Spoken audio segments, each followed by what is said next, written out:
This is a 2010 BMW M3 with iDrive. I just got the vehicle, and it seems that someone tried to clean the anti-glare iDrive console display, and they scratched it.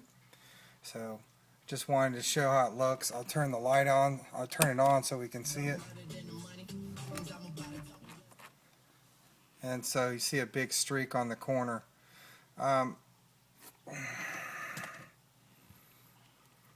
So I'll turn it back off.